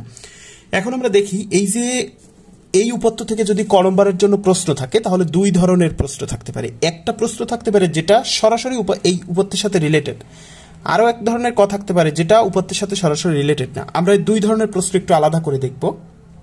ক নম্বরে দেখি এই যে উপাত্ত দেয়া থাকবে, প্রথম দেখবো আমরা উপাত্ত দেয়া থাকবে, সেই উপাত্তর সাথে সরাসরি সম্পর্কিত এমন কিছু প্রশ্ন, অর্থাৎ এই উপাত্তের পর এই প্রশ্নগুলো ক নম্বরে থাকতে পারে, এর ভিতর থেকে যে কোনো একটা থাকতে পারে। সেখানে আমরা দেখি কি, প্রথম বলছে প্রচুরক শ্রেণীর মধ্যবিন্দু নির্ণয় করো। আমরা এটার সমাধান করি। এখানে আমরা একটু বিষয় খেয়াল করি যে প্রচুরক শ্রেণীর মধ্যবিন্দু যদি নির্ণয় করি, আমরা জানি প্রচুরক শ্রেণী হবে, প্রচুরক মানে যেটা সবচেয়ে বেশি পাওয়া আছে, প্রচুরক মানে প্রচুর পরিমাণে যেটা আছে। তাহলে এখানে প্রচুর পরিমাণে উপাত্ত আছে কোনটা, 9, অর্থাৎ সর্বোচ্চ গণসংখ্যা হচ্ছে 9, তাহলে প্রচুরক শ্রেণী হবে এটা। এবার আমরা দেখি, একবার লিখলাম এখানে সর্বোচ্চ গণসংখ্যা 9, তাই প্রচুরক শ্রেণী হবে 64 থেকে 73। এবার প্রচুরক শ্রেণীর মধ্যবিন্দু হবে, আমরা জানি শ্রেণী মধ্যবিন্দু বের করার সিস্টেম হচ্ছে সর্বনিম্ন মান যোগ সর্বোচ্চ মান ভাগ 2। তাহলে এখন এই যে 64 আর 73 দুটো যোগ করলে হয় 137 ভাগ 2। এবার 137কে যদি আমরা 2 দিয়ে ভাগ করি, তাহলে 68.5 আসে। তাহলে আমরা প্রচুরক শ্রেণীর মধ্যবিন্দু পেয়ে গেলাম। 2 নম্বর বলছে এই উদ্দীপক থেকে আরেকটা প্রশ্ন থাকতে পারে, প্রচুরক শ্রেণীর পূর্বের শ্রেণীর মধ্যবিন্দু নির্ণয় করো। তাহলে এখানে আগের মতোই যে প্রচুরক সবচেয়ে বেশি তথ্য আছে 9, তাহলে প্রচুরক শ্রেণী হবে এটা, তার পূর্বের শ্রেণী হবে এটা, এবং এটার মধ্যবিন্দু। আমরা দেখি এখানে সর্বোচ্চ গণসংখ্যা 9, তাই প্রচুরক শ্রেণী হবে 64 থেকে 73, এবং এর পূর্বের শ্রেণী হবে 54 থেকে 63। তাহলে প্রচুরক শ্রেণীর পূর্বের শ্রেণীর মধ্যবিন্দু হবে, আমরা জানি সর্বনিম্ন মান যোগ সর্বোচ্চ মান ভাগ 2। এখন 54 আর 63 যোগ করলে হয় 117 ভাগ হচ্ছে 2। তার মানে 117কে যদি আমরা 2 দিয়ে ভাগ করি, তাহলে আসে 58.5। এবার হয়ে গেল প্রচুরক শ্রেণীর পূর্বের শ্রেণীর মধ্যবিন্দু। এবার আমরা পরের প্রশ্ন দেখব। 3 নম্বর বলছে প্রচুরক শ্রেণী হতে F1 প্লাস F2 নির্ণয় করো। তাহলে আমরা এখানেও আবার পাইলাম যে প্রচুরক শ্রেণী এটা, সেখান থেকে F1 আবার F2 নির্ণয় করব। তাহলে আমরা লিখতে পারি এখানে সর্বোচ্চ গণসংখ্যা 9, তাই প্রচুরক শ্রেণী হবে 64 থেকে 73। এবার F1 কি, F1 মানে, তারপর আমরা জানি F1 মানে প্রচুরক শ্রেণীর গণসংখ্যা বিয়োগ পূর্বের শ্রেণীর গণসংখ্যা। এখন আমরা দেখি প্রচুরক শ্রেণীর গণসংখ্যা, প্রচুরক শ্রেণী তো এটা, তার প্রচুরক শ্রেণীর গণসংখ্যা 9, তার পূর্বের শ্রেণীর গণসংখ্যা 5। তাহলে আমরা লিখি প্রচুরক শ্রেণীর গণসংখ্যা 9, পূর্বের শ্রেণীর গণসংখ্যা হচ্ছে 5, তাহলে 9 থেকে 5 বিয়োগ করলে হয় 4। তাহলে F1 হইল 4। এবার F2 দেখি প্রচুরক শ্রেণীর গণসংখ্যা বিয়োগ পরের শ্রেণীর গণসংখ্যা, এখানে প্রসরক শ্রেণী হচ্ছে গণসংখ্যা 9, পরের শ্রেণীর গণসংখ্যাও 5, তাহলে আমরা লিখতে পারি 9 বিয়োগ 5 সমান 4। এবার আমাদের বের করতে বলছি কি f1 প্লাস f2, অতএব f1 প্লাস f2 সমান f4 প্লাস 4 সমান 8, এটাই অ্যান্সার। এখন অনেক সময় এমন হতে পারে যে প্রসরক শ্রেণী শেষে থাকতে পারে, এই প্রসরক শ্রেণী শেষে থাকতে পারে, তাহলে প্রসরক শ্রেণী যে শেষে থাকে তাহলে f2 বের করা যায় না। f2 তো প্রসরক শ্রেণীর গণসংখ্যা বিয়োগ পরের শ্রেণীর গণসংখ্যা, এখন এর পরে তো গণসংখ্যাটা নাই, তাহলে আমরা কি লিখবো? প্রসরক শ্রেণীর গণসংখ্যা 7, পরের শ্রেণীর গণসংখ্যা হচ্ছে 0। আবার অনেক সময় প্রসরক শ্রেণী শুরুতে থাকতে পারে, তাহলে প্রসরক শ্রেণীর গণসংখ্যা হচ্ছে 6, তাহলে f1 নির্ণয় করার জন্য প্রসরক শ্রেণীর গণসংখ্যা বিয়োগ পূর্বের শ্রেণীর গণসংখ্যা, তো পূর্বের তো গণসংখ্যা নাই, তাহলে আমরা লিখবো কি 6 বিয়োগ 0, এভাবে করতে পারি। এরপর পরের প্রশ্ন দেখি, আমরা বলছি কি প্রদত্ত সারণী হতে ক্রমযোজিত গণসংখ্যা বের করো। এটা আমরা ইতিমধ্যে শিখেছি, আমরা দেখেছি, এই যে আমরা দেখেছি শ্রেণীব্যাপ্তি গণসংখ্যা আর ক্রমযোজিত গণসংখ্যা। আমরা যে শ্রেণীব্যাপ্তি দেওয়া ছিল সেটা উঠেছি, গণসংখ্যাগুলো দেওয়া ছিল, আর ক্রমযোজিত গণসংখ্যা প্রথম 6, তারপর 6 এর সাথে 8 যোগ 14, তারপর 14 এর সাথে 5 যোগ 19, 19 এর সাথে 9 যোগ 28, 28 এর সাথে 5 যোগ 33, 33 এর সাথে 7 যোগ করলে 40, এই হচ্ছে ক্রমযোজিত গণসংখ্যা সারণী। এটাও গেল। এরপরেরটা আমরা দেখব। এর পরের প্রশ্ন বলছে মধ্যক শ্রেণী নির্ণয় করো, সাথে বলছে মধ্যক শ্রেণীর মধ্যমান নির্ণয় করো। তাহলে আগে আমরা মধ্যক শ্রেণী নির্ণয় করি। তাহলে আগে মধ্যক শ্রেণী নির্ণয়ের সারণীটা কি? সেক্ষেত্রে মধ্যক শ্রেণী নির্ণয়ের শ্রেণী ব্যাপ্তি লাগবে, গণসংখ্যা লাগবে, আর ক্রমযোজিত গণসংখ্যা লাগবে। আমরা এখনই করে আসলাম, মাত্র করে আসলাম যেটা। তাহলে শ্রেণী ব্যাপ্তি যেটা দেয়া আছে, গণসংখ্যা দেয়া আছে, আর ক্রমযোজিত গণসংখ্যা তো বের করলাম। এরপর লিখবো মধ্যক শ্রেণী হবে n/2 তম CF এর সংশ্লিষ্ট শ্রেণী। এখন n কত? n মানে মোট গণসংখ্যা, সেটা হচ্ছে 40। আমরা লিখলাম 40 ভাগ 2 তম CF এর সংশ্লিষ্ট শ্রেণী। 40 2 ভাগ করলে 20 তম CF এর সংশ্লিষ্ট শ্রেণী। এখন 20 মানটা কোথায় আছে? এই 20 মানটা 19 এর মধ্যে কিন্তু নাই, কিন্তু 28 এর মধ্যে আছে। যেহেতু 28 এর মধ্যে আছে, তাহলে আমরা লিখতে পারি 20 মানটি 28 তম CF এ বিদ্যমান, যার শ্রেণী হচ্ছে 64 থেকে 73। এই 28 তম CF এ বিদ্যমান, এর মধ্যে 20 মানটা রয়েছে, যার শ্রেণী হচ্ছে 64 থেকে 73। অর্থাৎ মধ্যক শ্রেণী হবে 64 থেকে 73। তাহলে প্রথম অংশের অ্যান্সার পাইলাম যে মধ্যক শ্রেণী নির্ণয়। এই যে আবার বলছিল মধ্যক শ্রেণী নির্ণয় করো, সেটুকুর উত্তর পাইলাম। এবার বলছে মধ্যক শ্রেণীর মধ্যমান নির্ণয় করো, এইটুকু মধ্যক শ্রেণী তো পাইলাম। এবার মধ্যমান নির্ণয় করার সিস্টেম কি? এখানে মধ্যক শ্রেণীর মধ্যমান এটা হবে, আমরা দেখলাম যে মধ্যক শ্রেণী হচ্ছে 64 থেকে 73। তাহলে আমরা লিখলাম সর্বনিম্ন মান হচ্ছে 64 যোগ সর্বোচ্চ মান হচ্ছে 73 ভাগ 2। আমরা জানি এই 64 আর 73 যোগ করলে 137 আসে, ভাগ 2, 137কে 2 দিয়ে ভাগ করলে 68.5 আসে। এই হচ্ছে মধ্যক শ্রেণীর মধ্যমান। এর মাধ্যমে আমরা দেখলাম যে এই উপাত্ত থেকে ক নম্বরের জন্য কি কি প্রশ্ন থাকতে পারে যেগুলো উপাত্তের সাথে সংশ্লিষ্ট। এখন আরেকটা ব্যাপার হচ্ছে যে এমন কিছু প্রশ্ন থাকতে পারে যেগুলোর সাথে উপাত্তের বা এই যে তথ্য থাকবে সেগুলোর কোনো সম্পর্ক নাই। এইরকম প্রশ্নও ক নম্বরে থাকতে পারে, যেগুলো আলোচনার মাধ্যমে আমরা কিন্তু নৈবিত্তিক প্রশ্নগুলোরও অ্যান্সার করতে পারবো। তাহলে আমরা আগে একটু সেগুলো দেখি যে কোন প্রশ্নগুলো থাকতে পারে ক নম্বরে যেগুলো উপাত্তের সাথে কোনো সম্পর্ক থাকবে না। এই প্রশ্নগুলো থাকতে পারে ক নংয়ের জন্য উদ্দীপকের সাথে সম্পর্ক নেই, এবং একই সাথে এই প্রশ্নগুলো কিন্তু এমসিকিউতেও থাকতে পারে। সুতরাং আমাদের খুব মনোযোগ সহকারে দেখতে হবে, এমসিকিউতে এই প্রশ্নগুলো প্রচুর পরিমাণে আসে। 1 নম্বর বলছে কি উপাত্তের সর্বনিম্ন মান 27, পরিসর 63 হলে সর্বোচ্চ মান কত? তাহলে দেওয়া আছে সর্বনিম্ন মান 27 আর পরিসর হচ্ছে 63। আমরা দেখি দেওয়া আছে সর্বনিম্ন মান 27 আর পরিসর হচ্ছে 63। আমরা জানি পরিসর সমান সর্বোচ্চ মান বিয়োগ সর্বনিম্ন মান যোগ 1, বা আমরা মান বসাই পরিসরের মান 63 ইকুয়াল টু সর্বোচ্চ মান দেয়া নাই, তাহলে আমরা লিখব সর্বোচ্চ মান বিয়োগ সর্বনিম্ন মান দেয়া আছে 27 প্লাস অন, বা এখানে 63 এই প্লাস এপাশে প্লাস অন আছে, এপাশে গেলে হয়ে যাবে মাইনাস অন। সর্বোচ্চ মান বিয়োগ 27, বা এই 63 থেকে 1 গেলে থাকে 62, আর এই যে 27 এপাশে আছে মাইনাস, এপাশে হয়ে যাবে প্লাস। আমরা একবারে করলাম সমান সর্বোচ্চ মান,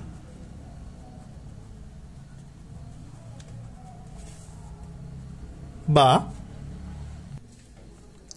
62 আর 27 এটা যোগ করলে হয় 84। 9.9 সর্বোচ্চ মান।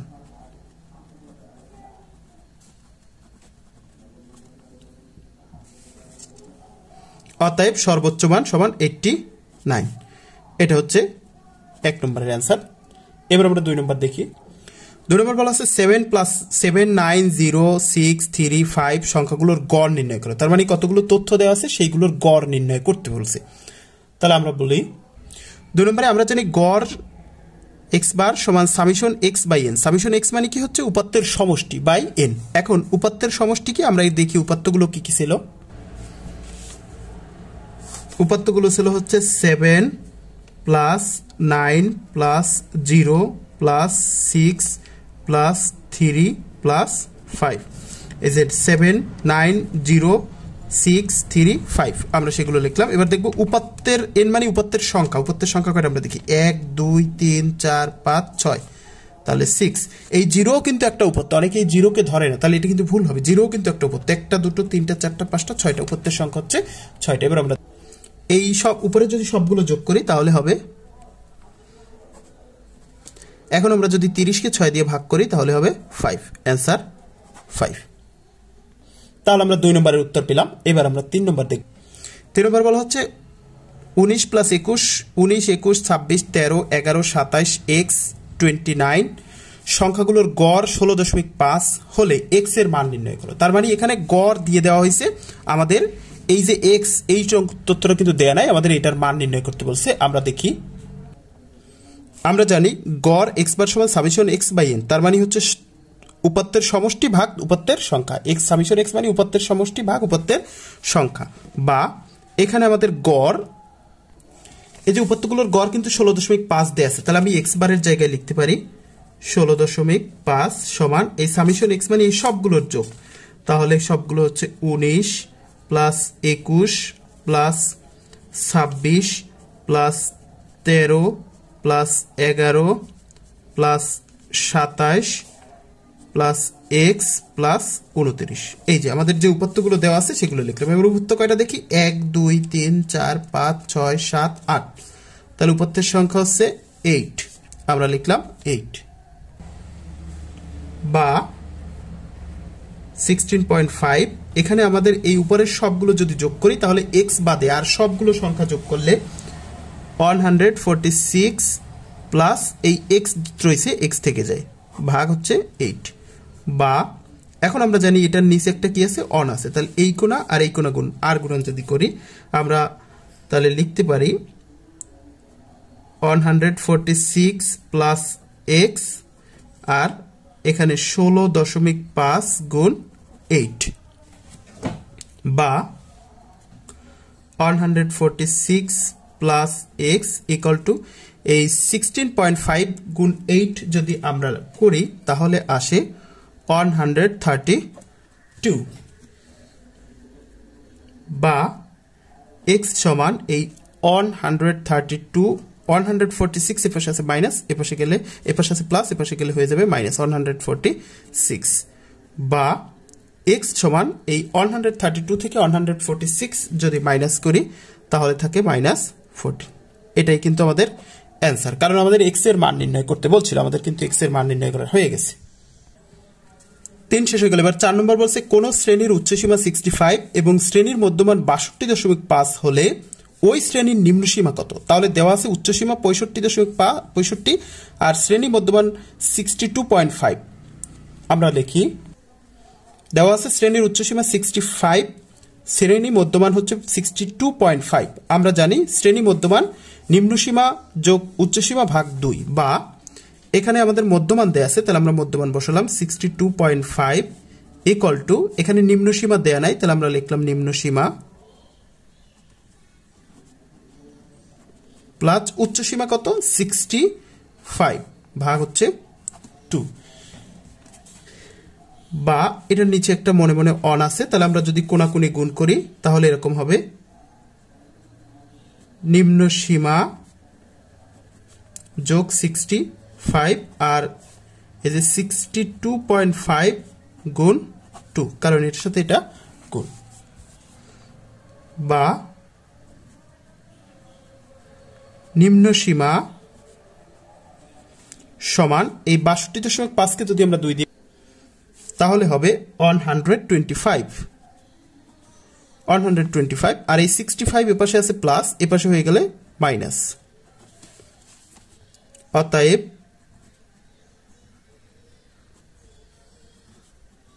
নিম্নসীমা সমান 125 থেকে 65 যদি বাদ যায় তাহলে থাকে 60। তাহলে আমরা কিন্তু নিম্নসীমা পেয়ে গেলাম, এটা অ্যান্সার। এবার আমরা 5 নম্বর দেখি। 5 নম্বরে বলা আছে 9 + 3 9 3 7 15 12 13 12 এর মধ্যক নির্ণয় করো। এখানে আমরা আগে মধ্যক নির্ণয় করার জন্য, এই ধরনের উপাত্তের মধ্যক নির্ণয় করার জন্য উপাত্তগুলোকে আগে মানের ঊর্ধ্বক্রমে সাজাতে হবে। তাহলে আমরা লিখি প্রদত্ত উপাত্ত সমূহকে মানের ঊর্ধ্বক্রমে সাজাই। মধ্যক, এই ধরনের তথ্য থেকে মধ্যক নির্ণয় করতে হলেই কিন্তু উপাত্ত সমূহকে মানের ঊর্ধ্বক্রমে সাজাতে হবে। তাহলে মানের ঊর্ধ্বক্রমে যদি সাজাই, মানে ছোট থেকে বড়, তাহলে প্রথম আছে 3, তারপর হলো 7, এরপর 9, এরপরে হচ্ছে 12। এখানে 12 কিন্তু 2 বার আছে, তাহলে আমরা 2 বার লিখব। 12, তারপর হচ্ছে 13, 15, এইগুলো উপাত্ত। আমাদের উপাত্তগুলো সাজানো শেষ। 3 7 9 12 12 13 15। তাহলে উপাত্ত কয়টা আছে দেখি, 1 2 3 4 5 6 7টা। এখানে মোট উপাত্ত n = 7 যা বিজোড় সংখ্যা, কারণ 7 কিন্তু বিজোড় সংখ্যা। অতএব মধ্যক সমান, বিজোড় সংখ্যা হলে সূত্র একরকম, n + 1/2 তম পদের মান। অর্থাৎ এখানে এই ধরনের উপাত্ত যদি বিজোড় থাকে তাহলে মধ্যক নির্ণয়ের সূত্র হবে এরকম। এখন n মানে হচ্ছে 7 + 1/2 তম পদের মান। এখানে 7 আর 8/2, তাহলে হবে 4 তম পদের মান। এখন আমরা এখানে দেখি 1 2 3 4 তম পদের মান কিন্তু এই 12, এটা কিন্তু 4 তম পদের মান। তাহলে আমরা দেখলাম এখানে মধ্যক মানে মাঝখানেরটা। তাহলে আমরা দেখি এখানেও কিন্তু 3টা আছে, এপাশেও কিন্তু 3টা আছে, মধ্যক কিন্তু এটা হলোই। তাহলে অতএব 4 তম পদের মান 12। অতএব মধ্যক সমান 12, অ্যান্সার। এই হলো মধ্যক। এবার আমরা পরেরটা দেখি। তাহলে এটা ছিল কিন্তু বিজোড় সংখ্যক উপাত্তের ক্ষেত্রে মধ্যক নির্ণয়। এবার জোড় সংখ্যক উপাত্তের ক্ষেত্রে মধ্যক নির্ণয়ের জন্য কি আছে সেটা দেখি। 6 নম্বর বলছে 4 + 6 + 5 + 2 + 1 প্লাস না 4 6 5 2 1 7 উপাত্তগুলোর মধ্যক নির্ণয় করো। তাহলে এখানে আমরা দেখি, তাহলে উপাত্তগুলোকে আবার মানের ঊর্ধ্বক্রমে সাজাই। প্রথম হচ্ছে 1, তারপর হচ্ছে 2, তারপর হচ্ছে 4, এরপর হলো 5, তারপর 6, তারপর 7। আমরা উপাত্তগুলোকে মানের ঊর্ধ্বক্রমে সাজালাম। এবার আমরা দেখি এই যে উপাত্তের সংখ্যা দেখি 1 2 3 4 5 6, তার মানে উপাত্তের সংখ্যা 6টা। তাহলে আমরা লিখতে পারি এখানে মোট উপাত্ত সংখ্যা n = 6, 1 2 3 4 5 6টা, যা জোড়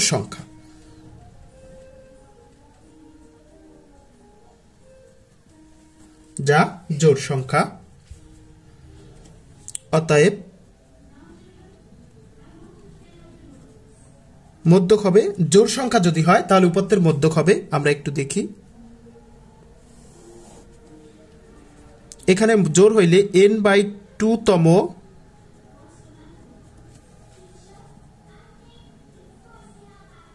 পদের মান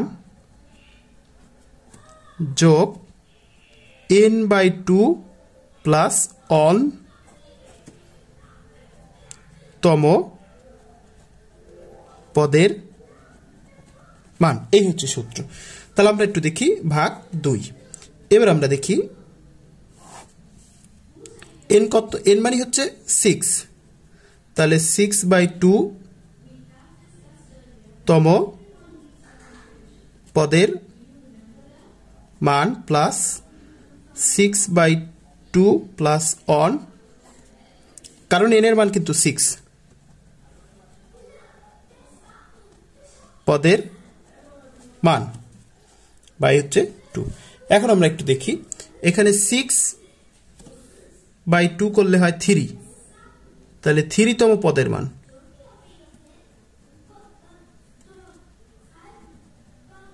প্লাস এখানে দেখি 6 কে 2 দিয়ে ভাগ করলে হয় 3, তার সাথে 1 যোগ করলে হয় 4, তাহলে আমরা লিখব 4তম পদের মান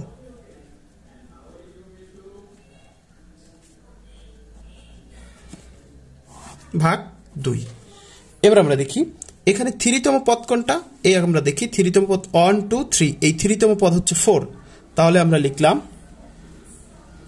4 প্লাস 4তম পদ 1 2 3 4, 4তম পদ কত 5, তাহলে আমরা লিখলাম 5 ভাগ হচ্ছে 2, তাহলে 4 আর 5 করলে হয় 9 ভাগ 2, 9 কে যদি 2 দিয়ে ভাগ করি তাহলে 4.5 হয়, তাহলে এই উপাত্তের মধ্যক হচ্ছে 4.5। আমরা একটু বিষয়টা দেখি, এখানে মূল তথ্য হয়েছে যে 3তম পদ প্লাস 4তম পদ, এই দুটো এখানে পাশেও দুটো আছে, পাশেও দুটো, এখন এই দুটো তো মধ্যক, কিন্তু এই দুটোর মধ্যে কোনটা, আমরা এই দুটোর কোনোটা নিলাম না, 4 আর 5 যোগ করলাম, তাকে 2 দিয়ে ভাগ করলাম, যেটা হলো সেটাই হলো আমাদের মধ্যক। তাহলে এভাবেই আমরা জোড় সংখ্যক উপাত্তের মধ্যক নির্ণয় করতে পারি। 7 নম্বর বলা হচ্ছে 3 5 7 5 2 0 1 উপাত্তগুলোর প্রচুরক নির্ণয় করো। এখন আমরা জানি কোন উপাত্তের যে সংখ্যাটি সবচেয়ে বেশি থাকে সেই সংখ্যাটি হবে ওই উপাত্তের প্রচুরক। এখানে 5 সংখ্যাটি সর্বোচ্চ 2 বার আছে, এখানে দেখি শুধু 5ই 2 বার আছে, আর কোনো সংখ্যা কিন্তু 2 বার নাই, 3 একবার, 7 একবার, 2 একবার, 0 একবার, 1 একবার, তাহলে 5ই 2 বার আছে, সর্বোচ্চ 2 বার আছে, তাহলে উপাত্তের প্রচুরক হবে 5, মানে যে সংখ্যাটা সবচেয়ে বেশি থাকবে সেটা হচ্ছে প্রচুরক। এখন কথা হচ্ছে এরকমও থাকতে পারে, যেমন এখানে 5 2 বার আছে, সেখানে 5ও একবার থাকলো, তাহলে যেহেতু কোনো সংখ্যাই 2 বার নাই, যদি কোনো সংখ্যা 2 বার না থাকে তাহলে কিন্তু ওই উপাত্তের কোনো প্রচুরক থাকবে না। অনেক সময় এরকম বলে, এমন একটা উপাত্ত দিয়ে দেয় যার কোনো সংখ্যা 2 বার নাই, মানে সব সংখ্যাই একবার, তখন বলে যে উপাত্তের প্রচুরক নির্ণয় করো, প্রচুরক আছে কিনা ব্যাখ্যা করো, তাহলে তো সেক্ষেত্রে তুমি লিখবা যে আমরা জানি কোন উপাত্তের যে সংখ্যা সবচেয়ে বেশি থাকবে সেটি হচ্ছে ওই সংখ্যার প্রচুরক, যেহেতু এখানে কোনো সংখ্যাই একের অধিকবার নেই বা বেশিবার নেই, তাই এখানে কোনো প্রচুরক নেই, এরকম ব্যাখ্যা দেবা। সর্বশেষ প্রশ্ন, চলকের পরিচিতি সহ গড়, মধ্যক এবং প্রচুরক নির্ণয়ের সূত্র লেখো। পরীক্ষাতে অনেক সময় থাকে যে চলকের পরিচয় সহ গড়, মধ্যক এবং প্রচুরক নির্ণয়ের সূত্র লিখতে বলে, সেক্ষেত্রে আমরা সূত্র যে শিখে আসছি সেটা লিখব। এই যে গড় নির্ণয়ের সূত্র, সংক্ষিপ্ত পদ্ধতিতে গড় নির্ণয়ের সূত্র, এই যে চলক সূত্র লিখলাম, আর এই যে চলক পরিচিতি লিখলাম। এই যে আমরা মধ্যক নির্ণয়ের সূত্র শিখেছিলাম এবং তার চলক পরিচিতি শিখেছিলাম, এই যে প্রচুরক নির্ণয়ের সূত্র এবং তার চলক পরিচিতি। এখন কথা হচ্ছে যে এই যে 3টা সূত্র বললাম, গড়, মধ্যক এবং প্রচুরক, 3টা সূত্র কিন্তু আসবে না, যে কেউ এক নয় একটা আসবে, এর ভিতরে একটা লিখলি, যে কোনো একটা আসবে সেটা লিখলি হবে, তাহলে তোমাদের কিন্তু সূত্রটা মুখস্থ রাখতে হবে। এটা অনেক সময় ক নম্বরে আসে, অনেক সময় কিন্তু নৈবেত্তিক প্রশ্নে সরাসরি দিয়ে দেয় যে এটি প্রচুরক নির্ণয়ের সূত্র নিচের কোনটি এরকম, বা মধ্যক নির্ণয়ের সূত্র কোনটি এরকম দিয়ে দেয়। তো শিক্ষার্থীরা, অনেক সময় তোমাদের সাথে দীর্ঘক্ষণ অনেক কিছু নিয়ে আলোচনা করলাম। পরিসংখ্যানের যে সমস্যা আছে সেই সমস্যাগুলো আশা করি সমাধান হবে ইনশাল্লাহ। তোমরা যদি ভালো করে চেষ্টা করো বা আন্তরিকভাবে পড়াশোনাটা করো, তাহলে তোমাদের কাজ হচ্ছে ভিডিওটা যদি ভালো করে দেখো, বা যার যেটুকু সমস্যা শুধু সেইটুকু টেনে টেনেও দেখতে পারো, দেখে তারপর তোমরা যে বিগত সালের যে প্রশ্ন আছে সেগুলো সলভ করবা, সলভ করে যে দেখবা যে তুমি কতটুকু দক্ষ হয়েছো। এই ভিডিওটা ভালো করে দেখে তুমি বিগত সালের প্রশ্ন যদি সলভ করো, ইনশাল্লাহ সব প্রশ্নের অ্যান্সার তুমি করতে পারবা পরিসংখ্যান অধ্যায় থেকে। তো দেখা হবে পরবর্তী অন্য কোনো লেকচারে, সে পর্যন্ত ভালো থাকবে, আল্লাহ হাফেজ।